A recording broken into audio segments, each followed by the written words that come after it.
Welcome to PhD with Woman on It, Hack the Future. My name is Beata Young, and today's PhD Positivity Hacks Delivered will be by Dr. Gilly Kahn. Topic: ADHD, multitasking, and leading like a boss. Episode 149 starts here. This is a pre-recorded version, so bear with us in case you want to ask questions. You can always reach out to our channels or to our Woman on It Gmail account. Let me remind you, this is a grassroots community that focuses on women on IT, an inclusive forum of women in technology, startups, and female leaders who are supported by men as well. And I bring heart to that hustle because empathy is my mojo, and empathy is critical when you're working on ADHD, multitasking, and trying to lead like a boss.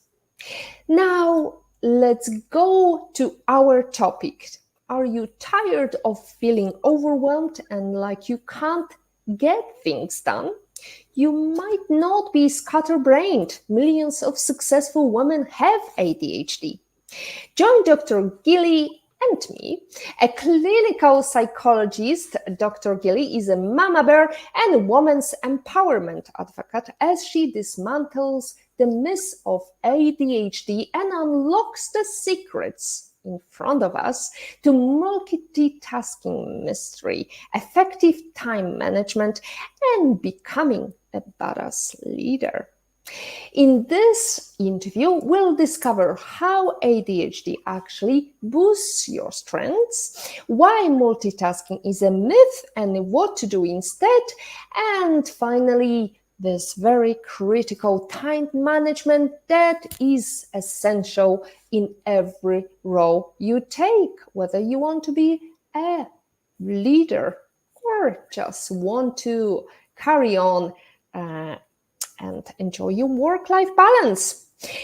Now, Dr. Gilly, where in the world are you joining us from today? Wait, let me just double check on that. Just kidding. Yeah, so I'm in Atlanta, Georgia, in the United States. Beautiful location.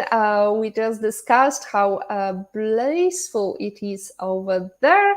And I'm joining from Toronto, and you're probably, viewers, whoever is watching us live today, you're watching the pre-recorded version while I'm in mid-air going on the way to New York. Right now, I'm still in Poland, in Toruń, the birthplace of Nicolaus Copernicus, that famous astronomer who's also famous for multitasking because he was a man of many great achievements, including mathematics, astronomy, astrology. He was also a priest, and some even claim he was a woman. There you go, LGBTQT. That was so last year. Anyway, Dr. Gilly, let's start with a couple of questions we prepared earlier. So what is really ADHD, and what are the symptoms that qualify someone to say, I've got ADHD? Okay, so ADHD is a neurodevelopmental disorder or condition. And to be diagnosed with ADHD, you need to see a mental health professional like a psychiatrist or a psychologist. And ADHD is really starting to be understood as more of a deficit in regulating attention or with challenges with regulating attention as opposed to an attention deficit. So it isn't that people with ADHD can't pay attention, it's that they're paying attention to the wrong things or they're paying attention to too many things at once. So it's hard for them to stay on track. So right now there are 3 presentations of ADHD that you can be diagnosed with. It's important to keep in mind, though, that these presentations can change over time. So while you could be diagnosed with one presentation, it might change when you get older. So in my mind, the presentations don't really matter that much, but you're going to see them out there. So I'll just very briefly outline them for you. So the first presentation of ADHD is called predominantly inattentive presentation. The second one is hyperactive impulsive, and the third one is combined. For predominantly inattentive, the symptoms mostly characterize things that don't involve hyperactivity. So it's more executive functioning challenges, which are difficulties remembering things, difficulties with focusing on one task for a certain period of time. The hyperactive impulsive presentation is more about movement and overactivity. So that's more of like the obvious boy who can't sit still. And then the combined presentation includes both of those symptoms, the criteria. Well, and I guess it was a good start because you corrected yourself. First, you said it's dysfunction, then you said it's actually a condition, because that way we can embrace the human nature with its messiness, beauty, and the ugly parts of it. Because we have to look at the positives, as I always say at the end of our show. When you look at positives, the positives get more positive. And so going back to the fact that I'm just multitasking while I'm listening to you, I'm looking for a pen and also thinking I've had a pen somewhere, but clearly I do not. And but then I'll have to rely on my memory, which is sometimes very fuzzy, especially when you're multitasking with your brain. So how to combat that? How can we focus on one thing and get back to the track of one thinking only when your brain got used to multitasking? Yeah, well, that's the golden ticket, isn't it? Like, I mean, that's the struggle with having ADHD. So, I mean, I have ADHD, and so I think it's just leaving things as they are and having expectations in the same way that you would expect just people in the typical population to concentrate is unrealistic, because like you were saying, like every brain is wired differently, but people who have ADHD, that's the challenge. It's having tunnel vision, you know. But there are situations in which we have a surplus of attention, or like excessive attention to a degree, and that's what hyperfocus is. So you may have heard of hyperfocus in the trade media. I mean, there's a lot of terms that are not part of the criteria or not even mentioned or described in the Diagnostic and Statistical Manual. But people just know about them because they know that they're common, that people say that they experience them. People with ADHD say that. So hyperfocus is when you really have tunnel vision, you're super interested in one thing, and you're able to sit for a long period of time. In fact, some people, this is not true for me, but some people will lose track of time because they are so focused, and it will make them late to things. But for me, the number one thing that has been the most helpful, and as a child, you're a little bit limited in this respect, but as you get older, you start to gain more freedom to explore the things that are interesting to you. And I found overall for myself and for the people I work with who are neurodivergent, that really embracing their interests and finding out what's really important to you and what is naturally just very interesting to you, that's where you're really gonna thrive and make a difference in the world. If you try and try to do something that you're not interested in, if this is the way that your brain is wired, it's a waste of time. Like you're banging your head against a wall. So we have to work around it. We have to find, just like that saying by, I believe it was Kant or some other famous philosopher said, find something you like doing and you will never have to work ever in your life. Now, although there are things that we have to do because nobody else can do, especially when it comes to female entrepreneurship, we have to multitask and we have to do many things that we don't enjoy doing. What would be your approach to do the things that you're not so fond of doing, not losing the hyper focus? Of course, we can't demand hyper focus because I believe it will make you depressed. Like, for example, accounting is so mundane for me. It really, I'm postponing it. I've got this imposter syndrome. I'll do it tomorrow. I'll think about it tomorrow. And it's the end of the month, and my accountant is really upset with me. How can we do that? How can we prepare ourselves and combat that fear of, I'll do it tomorrow? Yeah, that's a really good question. First of all, you have an accountant, right? Yeah. So that's the first step. Yeah, if it's something that you can get help with, that's actually one of my pointers. And so just kind of preparing for this podcast, I literally just opened my book that I'm working on, and I have a bunch of bullet points with strategies, just like tips that I think would help with these specific topics. But one of them is don't be afraid to ask for help. I think a lot of people who are very intelligent and they have ADHD, they feel like they need to do everything, or like they have to juggle everything, and a lot of them are even afraid to ask for help.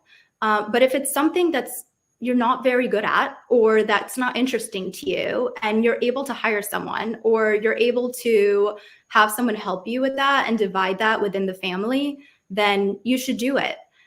Sort of like how I'm a psychologist, but there is no way on earth that I can do. I mean, we'll see. Maybe one day this happens, but I really don't think it will, that I'll be a solo practitioner. Like, there's just no way. I can't work alone. I can't juggle all of the responsibilities of being a clinical psychologist, because it's more than just seeing clients. And that's the part that I enjoy. So I really just want to focus on that. So there's nothing wrong with asking for help. But when you're in a situation where no one can help you and you really need to do it alone, there are ways to make less appealing tasks more appealing.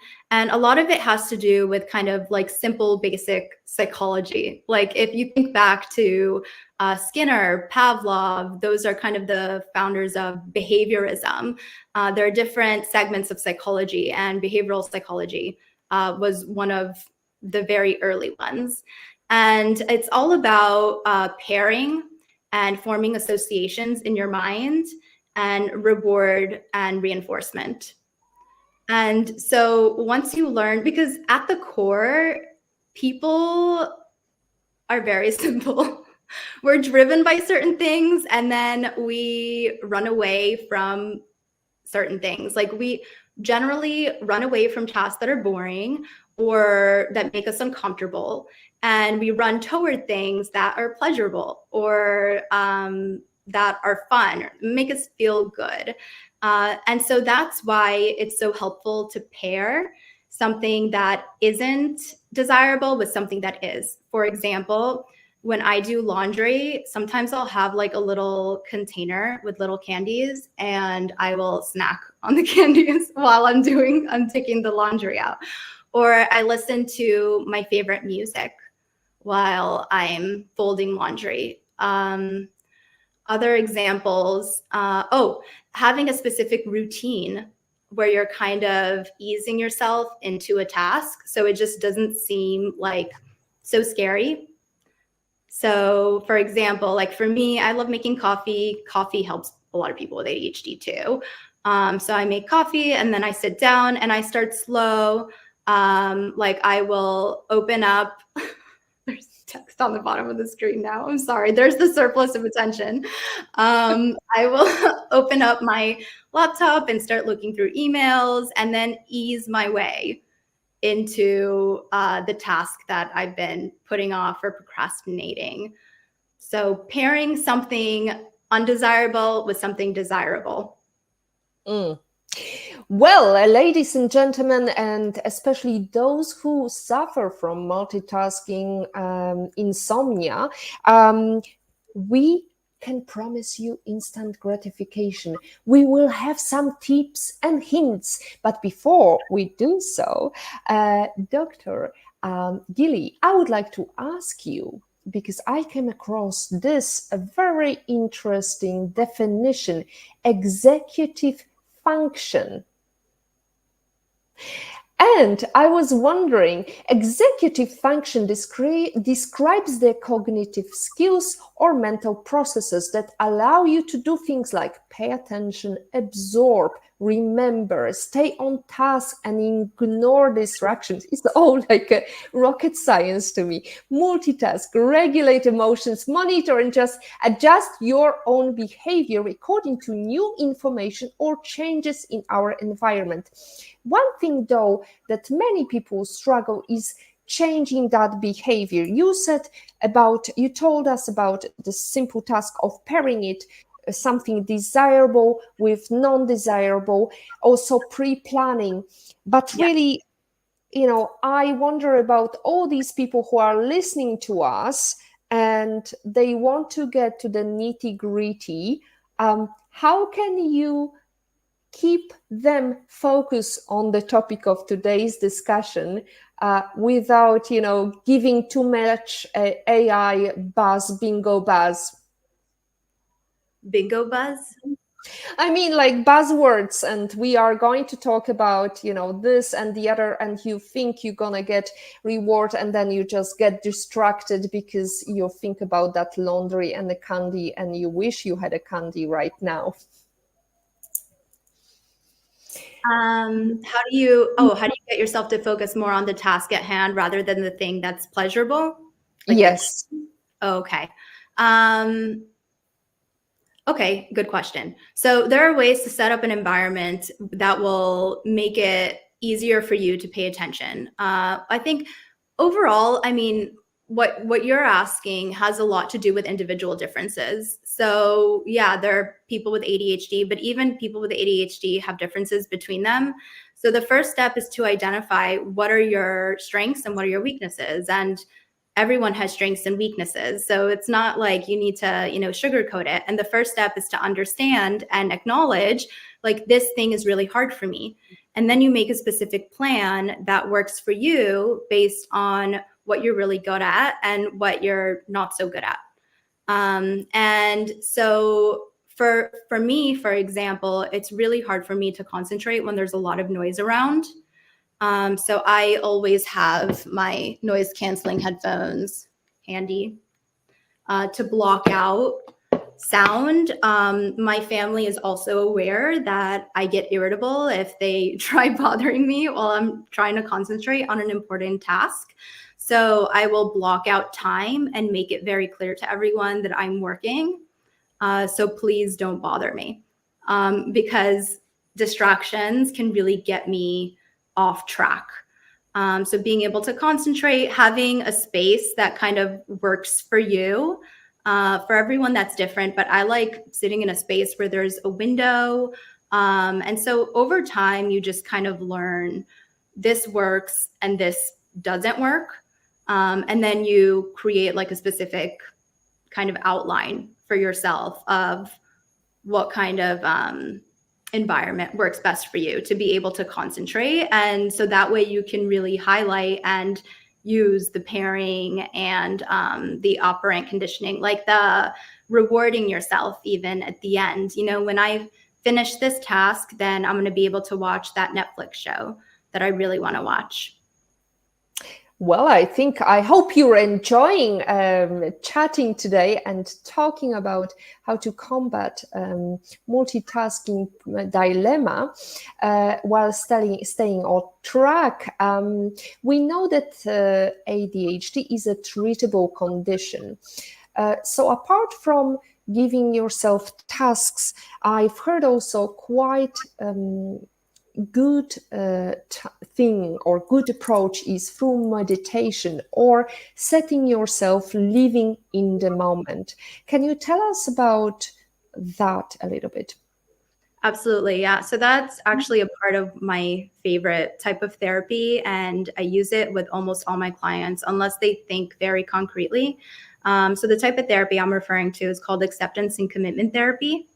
And once you learn more about it, you'll start to understand why I guess I do therapy or think about the world in the way that I do. But mindfulness is a really big component of it. And mindfulness is about being in the present, and it has a very big sensory component to it. So being able to really focus on what's happening around you using your senses. And that's very grounding. It's very relaxing. But I think even most importantly, it leads to a fulfilling life. And actor acceptance and commitment therapy, it's all about creating meaning or a sense of fulfillment in your life, as opposed to happiness. Because when you ask yourself, at what point am I happy? It's vague. But if you can identify the things that are important to you in life, your values, for example, creativity, humor, things like that, and you're able to do things in your life that align with those values, that leads to a fulfilling life. And it's different. It's a lot deeper. And when you're doing those things, you should be doing them mindfully. So let's say, like, for example, I'm a psychologist, but also throughout my life, since I was 14 or even younger than that, I've loved creative writing, and I just can't live without it. There's, I think, just this piece of me, a really big part, that's just artistic and creative, and I need it in my life. And so now I'm writing my debut book. It's about ADHD in women. But while I'm writing it, I'm really just soaking it in, like enjoying it, writing and then taking a step back and reflecting. And so I think, incorporating mindfulness into your career is important because it can really help you enjoy it more. And the working title is Allow Me to Interrupt, right? Of the Yes. book. So, do you have plan when you're going to finish it? The first draft is due November 15th. So yeah, you guys can all be aware now. Great for me. Yeah, but the pace so far has been good. I'm actually pretty impressed with myself. And I think what has really helped me is just making it a project that's mine. Like I said before, I think it's so important to just, focus on what you're passionate about. So once I get to a point where I think, oh, I really love this, I want to put it in a book, or you know what, I can't get myself to write this, I'm just not going to include it. Like when you can be the boss, like the title of this episode, it really helps. Absolutely. Be the boss you want to see in others, but also we always want more boss ladies. So why did you target females in your book? I targeted females because they're, in terms of ADHD, actually, the criteria were developed on and for mostly boys. It was like a very big percentage of the samples that were being used to include the criteria in the Diagnostic and Statistical Manual were composed of boys, like little boys. And that's why so many adult women have flown under the radar and have gone undiagnosed until recently, when more people have been coming out and describing how their ADHD symptoms are different than what is written out in the DSM.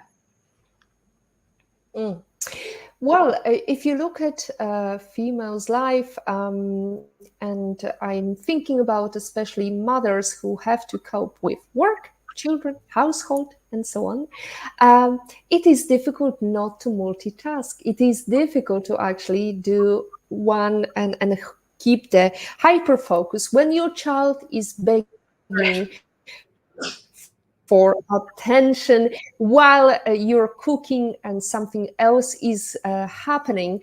So, Dr. Gilly, I was always thinking, just like many people's perception, it's the ADHD usually happens when there are kids at school and then they grow up and maybe they may have some symptoms like, for example, I don't know, clicking a pen or something other than that. However, we know that also women have symptoms. Are there different symptoms? Are they similar? What's the prognosis there? What is the research there? Yeah, so here's the challenge. Because the criteria were developed on mostly boys, it's like trying to take something that was developed for one gender or one sex and then trying to apply that to the other one. And that's a big limitation. In just healthcare research in general, it's very scary because although there has been more of an emphasis on including more women in clinical trials for the understanding of different health conditions, there still is not enough research, including like a representative sample of women. But beyond that, even when women are included, a lot of studies just fail to even test for sex differences. And they'll just combine all the results and look at the outcome. And that's a problem because, there's one psychologist who I really love who says that comparing men to women could be like comparing apples to oranges. You can do it, but then also you need to compare women with ADHD to women without ADHD because women's bodies are different than men's bodies. And there's one book I just love. It's The Female Brain. And in the book, the author really talks about how, and she also has a version called The Male Brain, how women function differently because their brain develops differently and it really is wired differently. The female brain is a social brain. We're really kind of predisposed to be more attuned to social interactions and to perceived rejection. And there are evolutionary reasons for that. So, I mean, my book focuses a lot on rejection-sensitive dysphoria, which is a characteristic of symptoms for women with ADHD that is not included in the criteria right now, but a psychiatrist, Bill Dodson, kind of popularized the term. And it basically refers to extreme sensitivity to perceived rejection. And it makes sense that this would be more specific to females because females rely on one another because it takes a village, like we have kids and we need support. And then also females are smaller physically than men. So if you think about just evolutionarily, like it makes sense that females are more emotional, more sensitive, that they need social bonds, are more, socially savvy. Females have better social skills than men. And so obviously they're going to be able to mask or suppress a lot of the tendencies that males with ADHD have. And so I'm trying to really just kind of raise awareness on these issues in my book. But also the most important piece to me is more of an emphasis on the emotional part of ADHD because a lot of women are misdiagnosed or they're only diagnosed with depression or anxiety when there should also be an ADHD diagnosis there. So, Dr. Gilly, I wanted to go back to the fulfillment and really practicing gratitude. What would be the most effective way to practice gratitude, to really combat the feeling of overwhelmed or feeling of burnout? Um, so I think feelings of gratitude are just a little bit different than feeling fulfilled. Feeling fulfilled is more selfish. Like you're filling your life with things that you love. And then gratitude is being thankful for the things that you have and thankful for the things that other people do for you. But in terms of how do you address burnout, I think it kind of starts with understanding what are your strengths and weaknesses. Like, for me, I learned as I was growing up what work environment would be best for me, and I can't do 9 to 5 monotony. Like I need change in my life, and I also need diversity, like different things. And I think in general, just for people who are neurodivergent, doing different things and kind of juggling in a sense is helpful, because the rejection sensitivity is real. And you're bound to fail in some respect in some things in your life. So sometimes when one ball falls, it's fine because I'm doing other things too. So if I feel like something isn't really going well in my psychology life, I have, my writing life to lean on. And then when I'm ready and I've recuperated, I can move back and again give it the same level of attention. So it's very interesting. You talked about being selfish. More selfish is the feeling of fulfillment, and we know that it's so difficult for females, especially those whose bodies or brains are wired to really nurture, to change that attitude into self advocacy, being selfish and self fulfilled. So, how can we practice that on a daily basis? You mentioned having a coffee and unwinding your feelings and so on. What are other practices apart from mindfulness, which is, I guess, part of fulfillment? But maybe I'm talking rubbish and multitasking here. Yeah, I think it would depend. I was asking for that, wasn't I? I think that contradiction. I think ADHD is just a contradiction. It's very confusing. But I think self-care or doing something for yourself, doing something relaxing is going to vary from person to person. Like I know when people ask me that question, I always struggle. You might even see it actually in a future podcast. They'll say like, do you take a bath? Like I say, I write my book. Because I was just seeing clients not too long ago. And I guess it was like over a year ago, a little bit over a year ago. And that's when I decided to start working on my book. And I was seeing them all the time, like throughout the week. I was working Sundays, and my husband was saying like, Gilly, you need time for yourself. So I said, fine. So I stopped working Sundays, and I just thought, I can't sit here twiddling my thumbs. And so what's my hobby? It's writing. And my special interest is still psychology. So that is my self-care. Now I use Sundays to just listen to podcasts and learn and write. And I love it. And so for everyone, it's going to look different. I do enjoy sitting with coffee, but I'll usually be listening to something too. Well, Dr. Gilly, it looks like you just like to indulge in your ADHD by multitasking and doing your book rather than relaxing. But I guess that is relaxing. Relaxing exactly for you.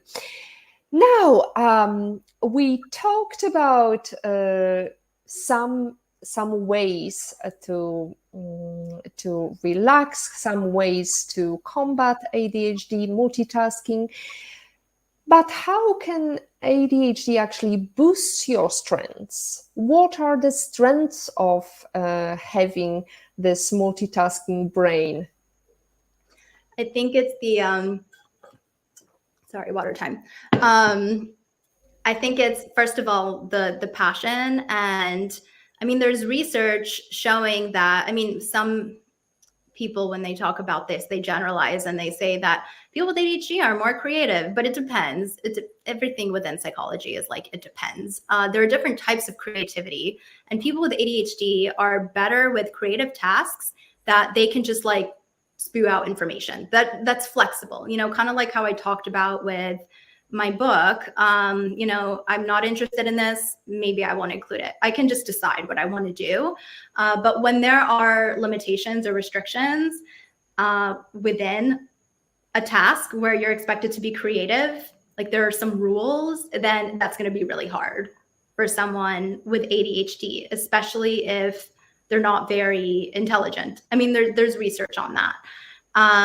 But yeah, we're creative, if you want to generalize. And also, I think, we have a very good sense of humor. There are a lot of comedians and performers who have ADHD.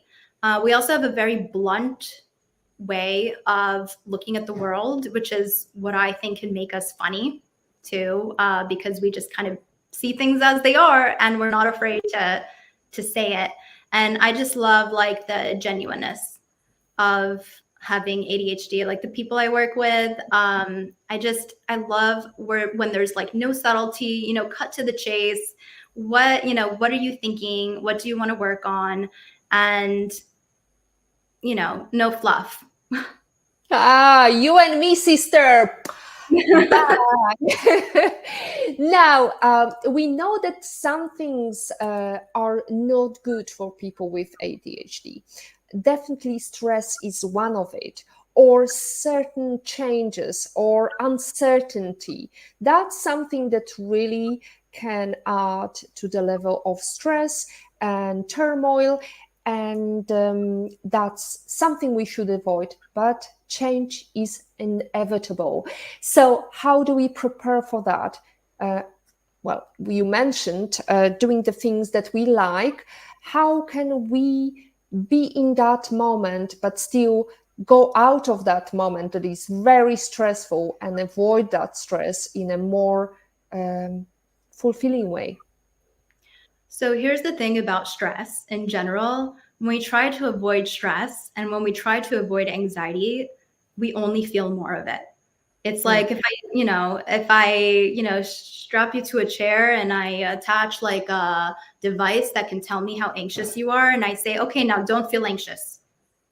Like that's actually a metaphor out of ACT. Yep.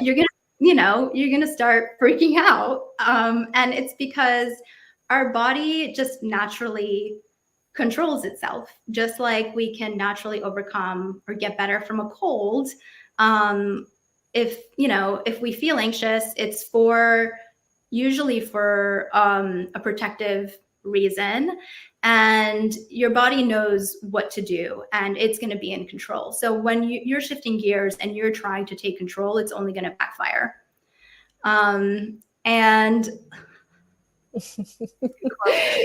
there is no good fulfillment moment. However, we know that organization skills and planning can definitely help. So what would you advise to somebody who wants to get back on track and feel more in control? Yeah. So I do this thing with my husband every month. We have a family calendar, and I recommend it to almost all the families I work with. And at the beginning of the month or at the end of the previous month, we sit and we plan out the month in terms of who's dropping off what kid, who's picking up what kid, who's taking who to which doctor's appointment, scheduling out the doctor's appointment, scheduling out the trips, the visits. And we have it hanging in our kitchen, and we just know what's coming.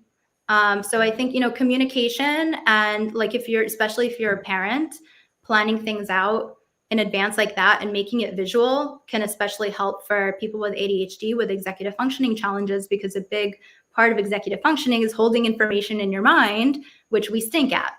So having the information in front of us is something that we really need to succeed. So having, a calendar or a planner, some people prefer technology. I don't like it. On my phone, it's too tiny. But you find what works best for you. The other thing that I started doing that has been really helpful is I open up a Word document every day and I have like a little list, very short, maybe 3 or 4 items of things I absolutely need to do today. And as I complete them, I erase them from the list. And then if there's a follow-up step that needs to be done, then I'll revise it and I'll write like for tomorrow. Or for example, for my book, if I can't remember, where I need to pick up from, or if I want to set a specific concrete goal, then I'll write it there and I'll say, next time, research for chapter 5 or whatever. So I see what's to come. But I think putting things in writing, if you're to take something away from this, that's the number one thing. Excellent. Thank you, Dr. Gilly. We talked about what to do when you're combating multitasking. We are talking about hyperfocus. Now, you mentioned something that I guess every woman have heard in their life. Don't worry, darling. And we really dread that, hearing that from our loved ones, because that really makes us worry more, because that secret word of don't is really enforcing the next word that comes after that. And we know that cognitive behavioral therapy has got some benefits. So how can we use that therapy, and do you have some examples that could be useful to really implement in our lives? Yeah. So ACT is actually a branch of cognitive behavior therapy. There are a lot of similarities between the two.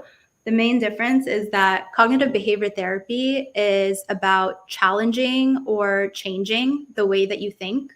Or like the content of thoughts. Like, for example, if you have the thought, I'm not going to finish this in time, you could ask yourself, well, the last time I had this thought, how did the story end?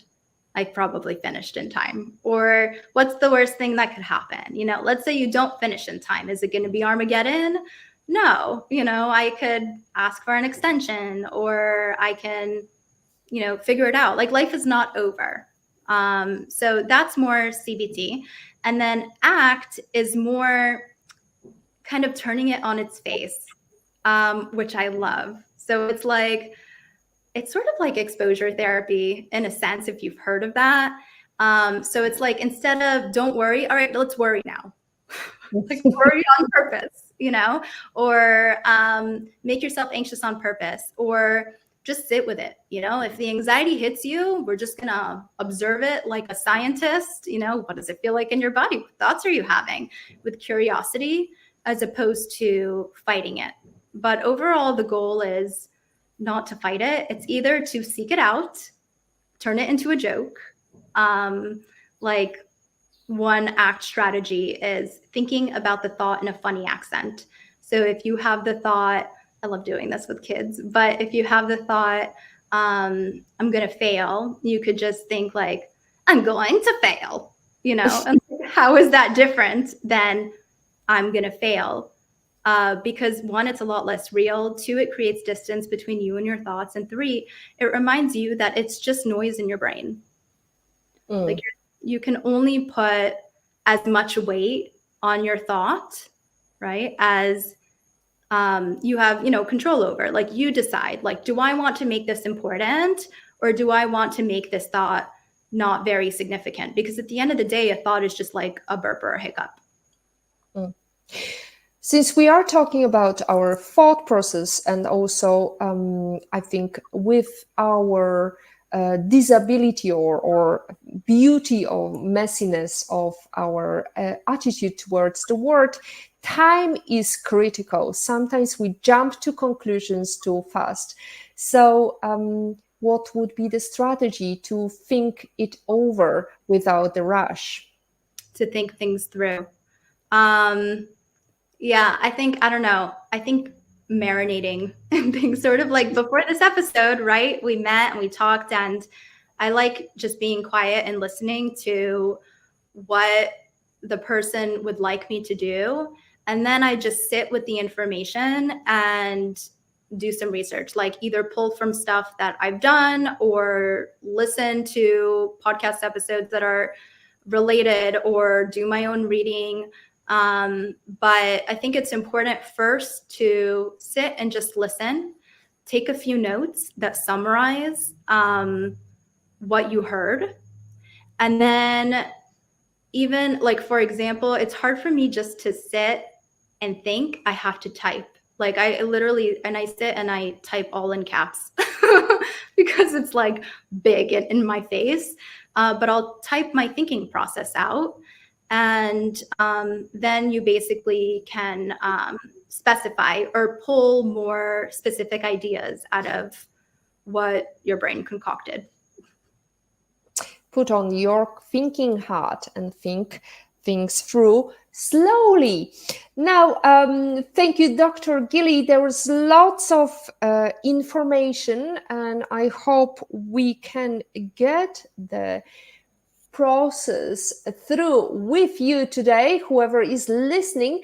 Now, Dr. Gilly, if you look at yourself a couple of years back, when you were a little girl, when you were growing up, and before you started your family, is there a number one book that you wish you read that would help you in this career path? Yes, it's On Writing by Stephen King. And the reason for that is because Stephen King was my favorite author when I was exploring my passion for writing and psychology too, because a lot of the topics, yes, they're like thrillers, but there's a big psychological element to a lot, if not all, of his books. And there's something about his writing style and like his personality that just really clicked with me. He's very genuine. He's like unabashedly him. But also, I think in the book On Writing, he describes really the process of becoming successful in your niche or whatever you're really passionate about, I think in a very realistic and practical and real way. So I think even if you're not a writer, it's still a helpful book to read because, like, for example, he talks about how in the beginning, you know, it's easy to go into writing and think like, oh, well, I think this jives or, you know, this works for me. But you're not really writing for yourself because people don't know you yet. You're really writing more for your audience. And then once people start to understand you through your writing and just understand you as a person, then you can inject more of you into the book. And I think it's just very practical and generalizable to a lot of different fields. So how much of you is going to be in your book, Dr. Gilly? We'll see. I mean, the thing is, it's hard not to include you, right, in your book because you're writing it. But I think what he was saying was you first, you know, you write it for you, then you edit it, you know, with a different lens, and then you give it to other people, a lot of different types of people, and you hear what they have to say, you know, and then you include whatever, not all the edits, but whatever feedback they give you that is overlapping or that suggests some people might not understand this. Like, it would be wrong to say, well, they should just understand it, or, you know, maybe they just aren't seeing it the right way. Like, you know, you need to think more about like the people who are going to be reading your work because that's why you're writing it. Now, time for a great quotation. Multitasking is like juggling chainsaws and hoping you don't drop any. That's Jim Butcher for you. And I hope we managed to get you through this episode, ladies and gentlemen. Now, can you tell us, Dr. Gilly, your life lesson quote and how did it change you? Yes, I can, but I do not have it memorized, so I'm going to have to pull it up. And I don't know if I have it here. I do have it. I'm going to help you because I'm multitasking and I've got it prepared earlier. So, here it is by Stephen King. Talent renders the whole idea of rehearsal meaningless. When you find something at which you are talented, you do it, whatever it is, until your fingers bleed or your eyes are ready to fall out of your head. Yeah. So that's, I know, I love it. It's very direct and blunt. But yeah, it's similar to what you were saying before, the quote about like how if you love something, it's not work. If you really are passionate about something and you're doing it, then you're going to live a fulfilling, meaningful life. And I think that's the most important thing, that whatever you spend all of your time doing in life, it should mean something to you. So are your eyes going to fall out when you finish your book? Yes, and I will love every minute of it. Fantastic. We love it. Right. Let's imagine you could meet anyone in the world for a private breakfast. Who would it be and where would you go to have this lovely breakfast and share passion for talking about ADHD, multitasking, all things in life? I don't know if it's shared passion about ADHD, but initially when I read a question like that, I think, well, which author or which psychologist would I want to meet with? But the truth is that if anything was possible and I could meet with anyone, I would want to meet with my mom, who passed away when I was 4. I know that's kind of a strange answer, but that's the truth. I think, when you lose a parent at such a young age, you just don't know much about them. And what you know about them is just based on what you've heard from other people. And you really learn about yourself when you really get to know your parents and like your family history. And so I think I would want that. I think it would be really hard. And where would I go? I think I picked Haifa, Israel, because she was diagnosed with breast cancer, and she got her diagnosis around the time that we had bought an apartment there and we were actually going to move back. That's where my parents are from. And so I would want to be in the place that makes her happy. Oh, that's beautiful, Gilly. I hope you will meet her again, hopefully. Do you remember much or nothing at all? Just memories brought by your relatives? Here's the nice thing about my mom. She was an artist, and she actually also wrote a book. She wrote a children's book, and my grandmother self-published it for her after my mom passed away because she didn't have the chance to. But my mom is a very talented artist. I actually have a painting right here. She loved drawing women, actually, doing different things. This woman is standing with a blue umbrella next to her, but just kind of doing everyday things. I have it's like a speckled acrylic of a woman sleeping, another one of a woman who just got out of the bath. It's very, I don't know, it's beautiful. It's beautiful, colorful art. And so I just have that constantly around me, reminders of her. But she was apparently very eccentric, different person, which is very, I think, interesting to me. And it just, it makes a lot of sense.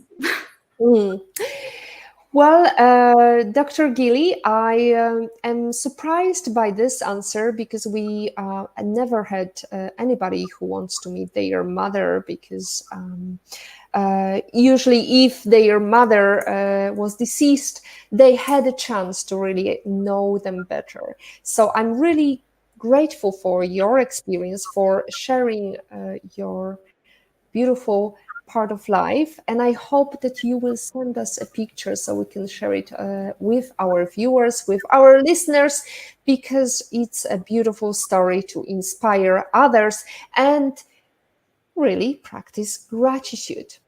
Now, speaking about great women, Eleanor Roosevelt once said that women are like tea bags. We never know our true strength until we are put in hot water. And we know ADHD people are all constantly in hot water. So, how are you brewing? How am I brewing in hot water? Yep. That's so true. Um, I think, okay, here's the thing that's like built into ADHD. You were saying before, like, we don't work well under stress, but it's kind of a controversy, like a contradiction, because yeah, people freeze up.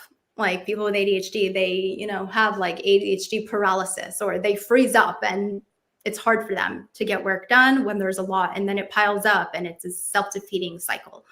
But then also, actually, one of the conditions in which people with ADHD really succeed are stressful conditions.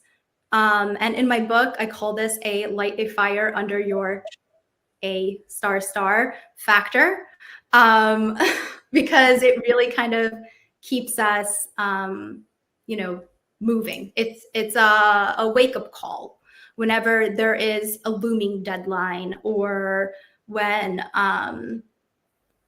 we have a lot to do. Like, we thrive off of that, because when there's stress, there's excitement, there's dopamine, which is the neurotransmitter involved in ADHD that we are seeking for, that feel good neurotransmitter. So I think, when things are falling apart, it's usually temporary, and we only grow out of that like a, phoenix rising out of the ashes. That would be interesting concoction when it comes to tea. Thank you so much, Dr. Gilly. That was fabulous stories you brought to our attention.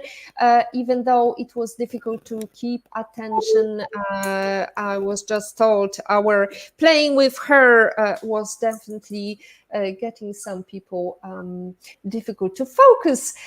Thank you for transforming our lives. I hope people can learn from our experiences today. And if you can't have enough, you definitely be on the lookout for that book. It's going to be published this year, right? Well, it's due this year, probably until everything is, the editing and all of that. I would say around 2026. Fantastic. Well, I hope we can see the preview of that sometime, and we will be happy to report to our audience. Now, thank you very much for today's presence. And as always, our positivity quote comes from positive thinking only and goes, look for something positive in each day. Even if some days you have to look a little bit harder, even if some days you have to keep hyper focus. Finally, as Maya Angelou says, if you don't like something, change it. If you can't change it, change your attitude. Today is your day to hug the future, hug the positivity you want. Thank you, Dr. Gilly. Of course. Thanks so much for having me on the show. It was a lot of fun. Thank you.